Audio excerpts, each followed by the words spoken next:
So, as we were saying, now that we know who you are, we know the artist, but most importantly, in all you said that we should always look unto God for everything and put Him in all we do. And I think personally that it's something that we tend to neglect, and that we should really like hang on to God for everything that we do, for our projects.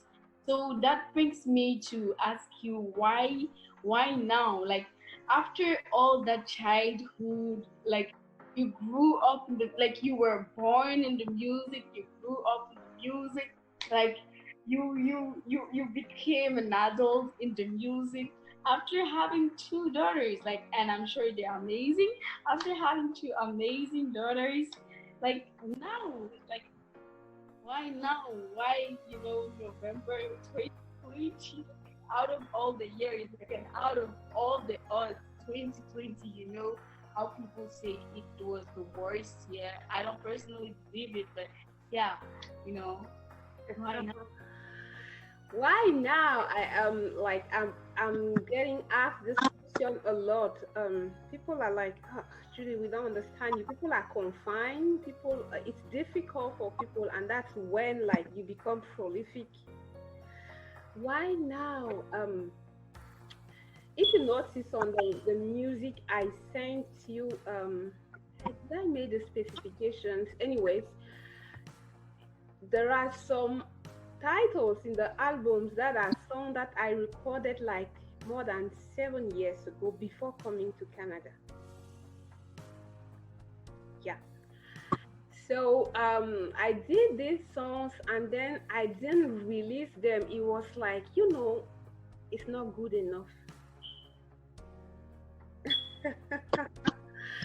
It's not good enough, and I even did a second one because like the one like il sera toujours là.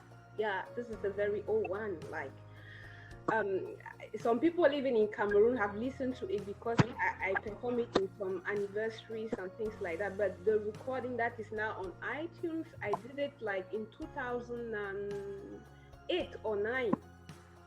But I didn't release it. It was like, it's not good enough. So I put it somewhere waiting for a producer who will validate that, oh, you sing, this one is good, you can release it. So I went ahead, I looked for a producer and I found one. And in 2010, I had an album ready, like to go public. I signed with Abeka, the producer who produced Aman Crystal and many more. If you know Aman Crystal, Aman Crystal, yeah. So I signed with that recording, that producer. We did all the work when we were about preparing the video clips to launch the album.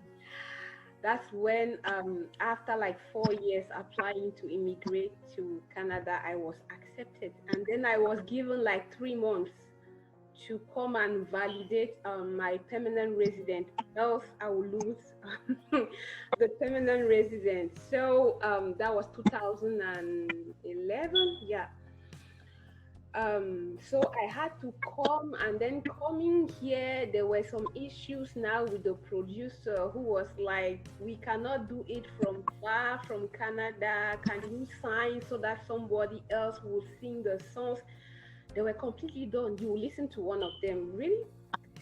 ready. But that other project went like discussions between who do you agree, who does what. And then I got married, I became pregnant for my daughter Praise, and finding my place in the praise and worship team here in Canada was tough. Realities of immigration, it's not like over there, like if you are in a church and then you can just go to the meetings of the choir, you can just go to the pastor and say, I love to sing, I just want to be part of your praise team. Here it is not like that. I'm in a church, like a very popular, very well-known singer. We go to church like every Sunday. But here you have to like audition. I auditioned and I passed. But after, it's like you just come. For you to be accepted, they need to say you come in, and when you come in, there are some conditions. You need to go to a biblical school to be able to lead the worship.